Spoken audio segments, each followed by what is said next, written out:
America ನಡುವೆ ಯುದ್ಧ ನಿಲ್ಲೋ ಲಕ್ಷಣಗಳೇ ಕಾಣಿಸ್ತಾ ಇಲ್ಲ. ಷರತ್ತುಗಳನ್ನು ಹಾಕಿ ಸಂಧಾನಕ್ಕೆ ಕರೀತಾ ಇದ್ದ ಅಮೆರಿಕಾಗೆ ಇರಾನ್ ಈಗ ಕೌಂಟರ್ ಕೊಟ್ಟಿದೆ. ಸಂಧಾನ ಸಭೆ ಆಗಬೇಕು ಅಂದ್ರೆ 3 ಷರತ್ತುಗಳಿಗೆ ಒಪ್ಪಬೇಕು ಅಂತ ಬೇಡಿಕೆ ಇಟ್ಟಿದೆ.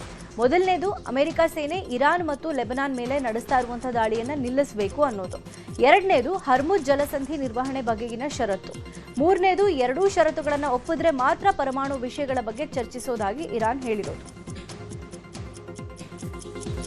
ಇನ್ನು ಸಂಧಾನ ಮಾತುಕತೆಗೆ ಮಧ್ಯಸ್ಥಿಕೆ ವಹಿಸೋಕೆ ಪಾಕಿಸ್ತಾನಕ್ಕೆ ಅರ್ಹತೆ ಇಲ್ಲ ಅಂತ ಇರಾನ್ ಗುಡುಗಿದೆ. ಪಾಕಿಸ್ತಾನ ನಮ್ಮ ಉತ್ತಮ ಸ್ನೇಹಿತ, ಆದರೆ ಸಂಧಾನಕಾರರಿಗೆ ಇರಬೇಕಾದ ವಿಶ್ವಾಸಾರ್ಹತೆ ಪಾಕಿಸ್ತಾನಕ್ಕಿಲ್ಲ ಹೀಗಂತ ಇರಾನ್ ವಿದೇಶಾಂಗ ನೀತಿ ಆಯೋಗದ ವಕ್ತಾರ ಇಬ್ರಾಹಿಂ ಹೇಳಿದ್ದಾರೆ. ಎಕ್ಸ್ನಲ್ಲಿ ಪೋಸ್ಟ್ ಮಾಡಿರೋ ಇಬ್ರಾಹಿಂ, ಟ್ರಂಪ್ ಹಿತಾಸಕ್ತಿಯನ್ನ ಪರಿಗಣಿಸಿರೋ ಪಾಕಿಸ್ತಾನ ಅಮೆರಿಕ ವಿರುದ್ಧ ಒಂದು ಮಾತನ್ನೂ ಆಡೋದಿಲ್ಲ ಅಂತ ಹೇಳಿದ್ದಾರೆ. ಇರಾನ್ ವಿದೇಶಾಂಗ ಸಚಿವ ಅಬ್ಬಾಸ್ ಅರಾಗ್ಚಿ ಜೊತೆ ರಷ್ಯಾದ ಅಧ್ಯಕ್ಷ ವ್ಲಾಡಿಮಿರ್ ಪುಟಿನ್ ಮಾತುಕತೆ ನಡೆಸಿದ್ದಾರೆ. ಸೇಂಟ್ ಪೀಟರ್ಸ್ಬರ್ಗ್ನಲ್ಲಿ ಇರಾನ್ ವಿದೇಶಾಂಗ ಸಚಿವ ಅಬ್ಬಾಸ್ ಅರಾಗ್ಚಿ ಭೇಟಿಯಾಗಿ ಪುಟಿನ್ ಮಾತುಕತೆ ನಡೆಸಿದರು. ಇದೇ ವೇಳೆ ಪುಟಿನ್ ಇರಾನ್ನಲ್ಲಿ ಶೀಘ್ರದಲ್ಲೇ ಶಾಂತಿ ನೆಲೆಸುತ್ತೆ ಅಂತ ಸಚಿವ ಅಬ್ಬಾಸ್ಗೆ ಭರವಸೆ ಕೊಟ್ಟಿದ್ದಾರೆ. ಇರಾನ್ ಅಮೆರಿಕ ಸಂಧಾನ ಚೌಕಾಸಿ ನಡುವೆ ಈ ಭೇಟಿ ಅತ್ಯಂತ ಮಹತ್ವ ಪಡ್ಕೊಂಡಿದೆ. ಅಮೆರಿಕ ಅಧ್ಯಕ್ಷರ ಔತಣಕೂಟ ಕಾರ್ಯಕ್ರಮದಲ್ಲಿ ಗುಂಡಿನ ದಾಳಿ ನಡೆದಿತ್ತು. ಆದರೆ ಈ ದಾಳಿ ಡೊನಾಲ್ಡ್ ಟ್ರಂಪ್ ಅವರ ಯೋಜಿತ ನಾಟಕ ಅಂತ ಚರ್ಚೆ ಆಗ್ತಾ ಇದೆ. ಟ್ರಂಪ್ ಆಡಳಿತದ ವೈಫಲ್ಯವನ್ನ ಮುಚ್ಕೊಳ್ಳೋಕೆ ನಡೆಸಿದ ಡ್ರಾಮಾ ಅಂತ ಚರ್ಚೆ ಆಗ್ತಾ ಇದೆ. 2 ದಿನಗಳ ಹಿಂದೆ ವೈಟ್ ಹೌಸ್ನಲ್ಲಿ ಡಿನ್ನರ್ ಮೀಟಿಂಗ್ ನಡೀತಾ ಇದ್ದ ವೇಳೆ ಗುಂಡಿನ ದಾಳಿ ಆಗಿತ್ತು.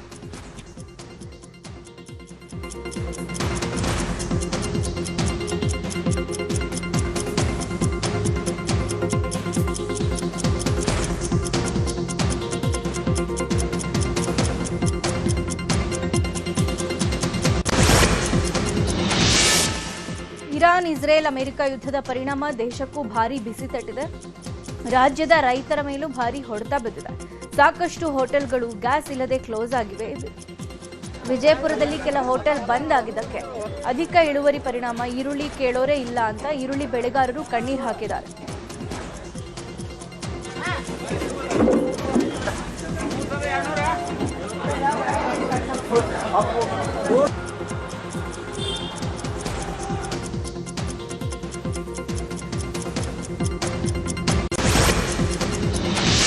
ಹರಿಹರದ ಪಂಚಮಸಾಲಿ ಮಠದಲ್ಲಿ ಲೆಕ್ಕದ ಫೈಟ್ ನಡೀತಾ ಇದೆ. ಮಠದ ಮುಂದೆ ಭಾರೀ ಗಲಾಟೆ ನಡೆದಿದ್ದು ಶ್ರೀಗಳ ಬೆಂಬಲಿಗರು ಟ್ರಸ್ಟಿಗಳ ಬೆಂಬಲಿಗರ ಮಾರಾಮಾರಿಯಾಗಿದೆ.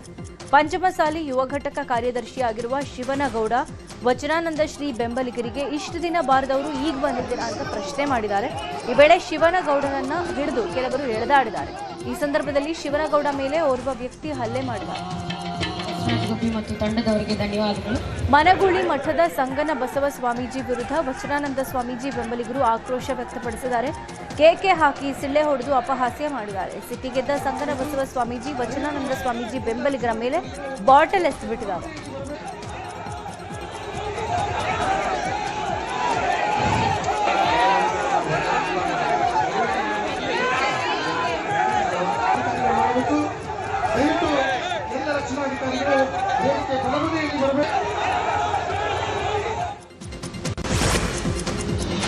ರಾಜ್ಯ ಕಾಂಗ್ರೆಸ್ನಲ್ಲಿ ನಾಯಕತ್ವದ ಬದಲಾವಣೆ ಕುರಿತ ಚಟುವಟಿಕೆಗಳು ಜೋರಾಗಿವೆ. ಡಿಸಿಎಂ ಡಿಕೆ ಶಿವಕುಮಾರ್ 3 ದಿನಗಳ ಕಾಲ ದಿಲ್ಲಿ ಪ್ರವಾಸದಿಂದ ವಾಪಸ್ ಆಗ್ತಾ ಇದ್ದಂತೆ ಸಚಿವ ಸತೀಶ್ ಜಾರಕಿಹೊಳಿ ದೆಹಲಿಗೆ ತೆರಳಿದ್ದು ರಣದೀಪ್ ಸುರ್ಜೇವಾಲಾ ಅವರನ್ನ ಭೇಟಿಯಾಗಿದ್ದಾರೆ. ಈ ವೇಳೆ ಅರ್ಧ ಗಂಟೆಗೂ ಹೆಚ್ಚು ಕಾಲ ರಾಜ್ಯ ರಾಜಕೀಯ ವಿದ್ಯಮಾನಗಳ ಬಗ್ಗೆ ಚರ್ಚೆ ನಡೆಸಿದ್ದಾರೆ. ಸುರ್ಜೇವಾಲಾ ಭೇಟಿ ಬಳಿಕ ಮಾತನಾಡಿದ ಅವರು, ರಾಜ್ಯದಲ್ಲಿ ಉಂಟಾಗಿರೋ ಗೊಂದಲಕ್ಕೆ ಹೈಕಮಾಂಡ್ ಪರಿಹಾರ ಹುಡುಕಲೇಬೇಕು. ನಾವು ಈ ಹಿಂದೆ ಹೇಳಿದ್ವಿ ಗೊಂದಲ ನಿಲ್ಲಬೇಕು ಅಂತ, ಈಗಲೂ ಅದೇ ಹೇಳ್ತಿದ್ದೀವಿ. ಸಂಪುಟ ವಿಸ್ತರಣೆ ಸೂಕ್ತ ಸಮಯದಲ್ಲಿ ಮಾಡಬಹುದು, ಮಾಡ್ತೀವಿ ಅಂತ ಈಗಾಗಲೇ ಹೇಳಲಾಗಿದೆ ಅಂತ ಹೇಳಿದ್ರು. ನಿನ್ನೆ ಬೆಳಗ್ಗೆ ಸುರ್ಜೇವಾಲಾ ಭೇಟಿ ಮಾಡಿದ ಸಚಿವ ಸತೀಶ್ ಜಾರಕಿಹೊಳಿ ಸಂಜೆ ಎಐಸಿಸಿ ಅಧ್ಯಕ್ಷ ಮಲ್ಲಿಕಾರ್ಜುನ್ ಖರ್ಗೆ ಅವರನ್ನ ಭೇಟಿ ಮಾಡಿದ್ದಾರೆ. ಸಚಿವ ಮಹದೇವಪ್ಪ ಹಾಗೂ ಸಚಿವ ಸತೀಶ್ ಜಾರಕಿಹೊಳಿ ಒಟ್ಟಾಗಿ ಖರ್ಗೆಯನ್ನ ಭೇಟಿ ಮಾಡಿ ಮಾತುಕತೆ ನಡೆಸಿದ್ದಾರೆ. ಡಿಸಿಎಂ ಡಿಕೆಶಿ ಸಹೋದರರ ಭೇಟಿ ಬೆನ್ನಲ್ಲೇ ಸಿಎಂ ಆಪ್ತ ಸಚಿವರು ಖರ್ಗೆಯನ್ನ ಭೇಟಿ ಮಾಡಿ ಮಾತುಕತೆ ನಡೆಸಿದ್ದು ಕುತೂಹಲ ಮೂಡಿಸಿದೆ. ಸಿಎಂ ಆರ್ಥಿಕ ಸಲಹೆಗಾರ ಬಸವರಾಜ ರಾಯರೆಡ್ಡಿ ಕೂಡ ದೆಹಲಿಗೆ ಪ್ರಯಾಣ ಬೆಳೆಸಿದ್ದಾರೆ. ಇವತ್ತು ಹೈಕಮಾಂಡ್ ನಾಯಕರನ್ನ ಭೇಟಿ ಮಾಡೋ ಸಾಧ್ಯತೆ ಇದೆ. ಈಗಾಗಲೇ ಮಹದೇವಪ್ಪ ಸತೀಶ್ ಜಾರಕಿಹೊಳಿ ದೆಹಲಿಯಲ್ಲಿದ್ದು ರಾಜ್ಯದ ವಿದ್ಯಮಾನಗಳ ಬಗ್ಗೆ ಹೈಕಮಾಂಡ್ ಚರ್ಚೆ ನಡೆಸುವ ಸಾಧ್ಯತೆ ಇದೆ. ಸಚಿವ ಸಚಿವ ಡಿ ಸುಧಾಕರ್ ಆರೋಗ್ಯ ಕುರಿತ ಹೇಳಿಕೆಗೆ ಕೋಲಾರದಲ್ಲಿ ಕೇಂದ್ರ ಸಚಿವ ಎಚ್ ಡಿ ಕುಮಾರಸ್ವಾಮಿ ಸ್ಪಷ್ಟನೆ ಕೊಟ್ಟಿದ್ದಾರೆ. ಈ ಬಗ್ಗೆ ಮಾತನಾಡಿದ ಎಚ್ಡಿಕೆ, ನಾನು ವಾಸ್ತವಾಂಶ ಜನರ ಮುಂದಿಡುವ ಪ್ರಯತ್ನ ಮಾಡಿರೋದು. ಹಿರಿಯೂರಿನ ಕುರಿತು ಈಗ ಮಾತನಾಡಲ್ಲ ಅಂತ ಹೇಳಿದ್ದೆ. ಅವರ ಆರೋಗ್ಯ ವಿಷಯವಾಗಿ ಲಘುವಾಗಿ ಏನು ಮಾತನಾಡಿಲ್ಲ. ಕೆಲವರು ಏನೆಲ್ಲ ಮಾಡ್ತಾರೆ, ಹೆಬ್ಬಟ್ಟಿನ ಗುಟ್ಟು ಬಳಸೋ ಕುರಿತು ಹೇಳಿದ್ದೀನಿ ಅಷ್ಟೇ ಅಂತ ಹೇಳಿದ್ದಾರೆ. ಇನ್ನು ಎಚ್ಡಿಕೆ ಹೆಬ್ಬಟ್ಟು ಹೇಳಿಕೆಗೆ ಡಿಸಿಎಂ ಡಿಕೆಶಿ ಪ್ರತಿಕ್ರಿಯೆ ಕೊಟ್ಟಿದ್ದಾರೆ. ಯಾವ ಹೆಬ್ಬಟ್ಟು, ಯಾರ ಹೆಬ್ಬಟ್ಟು, ಎಂತಕ್ಕೆ ಅನ್ನೋದನ್ನ ಗೊತ್ತಿದ್ರೆ ಅವರೇ ಹೇಳಬೇಕು, ಇಲ್ಲವಾದಲ್ಲಿ ಅವರ ಫ್ಯಾಮಿಲಿ ಮೆಂಬರ್ಸ್ನ ಕೇಳಬೇಕು ಅಂತ ಟಾಂಗ್ ಕೊಟ್ಟರು. ರಾಜಕೀಯ ಲಾಭಕ್ಕಾಗಿ ಅವರು ಮಾತನಾಡ್ತಿದ್ದಾರೆ ಹೊರತು ಅವರ ಘನತೆಗೆ ಹಿರಿತನಕ್ಕೆ ಗೌರವ ಬರೋದಿಲ್ಲ ಅನ್ಸುತ್ತೆ ಅಂತ ಕಿಡಿಕಾರಿದ್ದಾರೆ. ಮೇ 9ರಂದು ಚಿತ್ರದುರ್ಗದಲ್ಲಿ ಯಡಿಯೂರಪ್ಪ ಉತ್ಸವ ನಡೆಯಲಿದೆ. ಈ ಬಗ್ಗೆ ವಿಜಯಪುರದಲ್ಲಿ ಶಾಸಕ ಬಸನಗೌಡ ಪಾಟೀಲ್ ಯತ್ನಾಳ್ ವಾಗ್ದಾಳಿ ನಡೆಸಿದ್ದಾರೆ. ನನ್ನ ಮಗನನ್ನ ಅಧ್ಯಕ್ಷ ಸ್ಥಾನದಿಂದ ತೆಗೆದ್ರೆ ಹುಷಾರ್ ಅಂತ ಹೈಕಮಾಂಡ್ಗೆ ಬ್ಲಾಕ್ ಮೇಲ್ ಮಾಡ್ತಾ ಇದ್ದಾರೆ. ಯಡಿಯೂರಪ್ಪ ಪ್ರಾಮಾಣಿಕ ರಾಜಕಾರಣಿ ಅಲ್ಲ, ಸೈಕಲ್ ಹಿಡಿದು ಹೆಲಿಕಾಪ್ಟರ್ ಖರೀದಿ ಮಾಡಿದ್ದಾರೆ. ಕೃಷ್ಣಾ ನದಿ ವಿಚಾರದಲ್ಲಿ ಯಡಿಯೂರಪ್ಪ ಅನ್ಯಾಯ ಮಾಡಿದ್ದಾರೆ. ನಮಗೆ ಸಿಗಬೇಕಾಗಿದ್ದ 2A ಮೀಸಲಾತಿಯನ್ನ ಕೊಡ್ಲಿಲ್ಲ. ಯಾವ ಸಾಧನೆ ಮಾಡಿದ್ದಾರೆ ಅಂತ ಈ ರೀತಿ ಉತ್ಸವ ಮಾಡ್ತಾ ಇದ್ದಾರೆ. ಮಗನ ಭವಿಷ್ಯಕ್ಕಾಗಿ ಉತ್ಸವ ಮಾಡ್ತಿರೋದು ಅಂತ ಕಿಡಿಕಾರಿದ್ರು. ಸಚಿವ ಭೈರತಿ ಸುರೇಶ್ ಹಾಗೂ ಉದ್ಯಮಿ ಸ್ಟಾರ್ ಚಂದ್ರು ಬೀಗರಾಗ್ತಾ ಇದ್ದಾರೆ. ಭೈರತಿ ಸುರೇಶ್ ಪುತ್ರಿ ಹಾಗೂ ಸ್ಟಾರ್ ಚಂದ್ರು ಪುತ್ರ ನಿಶ್ಚಿತಾರ್ಥ ನೆರವೇರಿದೆ. ಸ್ಟಾರ್ ಚಂದ್ರು ಪುತ್ರ ಚಿರಂತ್ ಹಾಗೂ ಭೈರತಿ ಸುರೇಶ್ ಪುತ್ರಿ ಸ್ವಾತಿ ನಿಶ್ಚಿತಾರ್ಥ ಕುಟುಂಬಸ್ಥರ ಸಮ್ಮುಖದಲ್ಲಿ ನೆರವೇರಿದೆ. ಕೋಲಾರ, ಮೈಸೂರು, ವಿಜಯನಗರ, ತುಮಕೂರು ಜಿಲ್ಲೆಯ ಯೂತ್ ಕಾಂಗ್ರೆಸ್ ಜಿಲ್ಲಾಧ್ಯಕ್ಷರನ್ನ ವಜಾ ಮಾಡಲಾಗಿದೆ. ಸಕ್ರಿಯವಾಗಿ ಪಕ್ಷದ ಚಟುವಟಿಕೆಯಲ್ಲಿ ಭಾಗಿ ಆಗದ ಹಿನ್ನೆಲೆ ಹುದ್ದೆಯಿಂದ ವಜಾ ಮಾಡಲಾಗಿದೆ.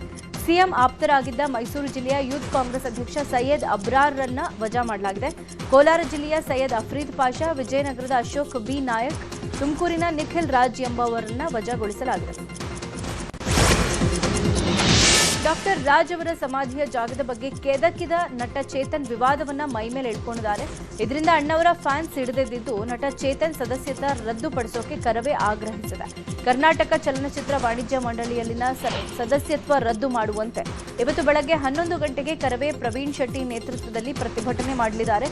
ಚೇತನ್ ವಿರುದ್ಧ ಶಿಸ್ತು ಕ್ರಮ ಕೈಗೊಳ್ಳಬೇಕು ಅಂತ ಕರ್ನಾಟಕ ಚಲನಚಿತ್ರ ವಾಣಿಜ್ಯ ಮಂಡಳಿ ಮುಂಭಾಗ ಧರಣಿಗೆ ಸಿದ್ಧರಾಗಿದ್ದಾರೆ.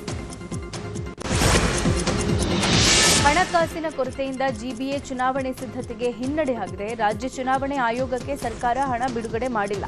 3-4 ಬಾರಿ ಪತ್ರ ಬರೆದರೂ ಒಂದೇ ₹1 ಬಿಡುಗಡೆ ಮಾಡಿಲ್ಲ. ನ್ಯೂಸ್ 18ಗೆ ರಾಜ್ಯ ಚುನಾವಣೆ ಆಯೋಗ ಕಾರ್ಯದರ್ಶಿ ಮಾಹಿತಿ ಕೊಟ್ಟಿದ್ದು, ಇದುವರೆಗೂ ಜಿಬಿಎ ಚುನಾವಣೆಗೆ ಸರ್ಕಾರ ಹಣ ಬಿಡುಗಡೆ ಮಾಡೇ ಇಲ್ಲ. ರಾಜ್ಯ ಚುನಾವಣೆ ಆಯೋಗ 138 ಕೋಟಿ ಹಣಕ್ಕೆ ಪ್ರಸ್ತಾವನೆ ಸಲ್ಲಿಸಿದೆ. ಆದರೆ ಇದುವರೆಗೂ ಸರ್ಕಾರ ಹಣ ಬಿಡುಗಡೆ ಮಾಡದೇ ಇರೋದ್ರಿಂದ ಚುನಾವಣೆ ಮುಂದೂಡಕ್ಕೆ ಪ್ಲಾನ್ ಮಾಡ್ತಾ ಇದೆಯಾ ಅನ್ನೋ ಅನುಮಾನ ಶುರುವಾಗಿದೆ.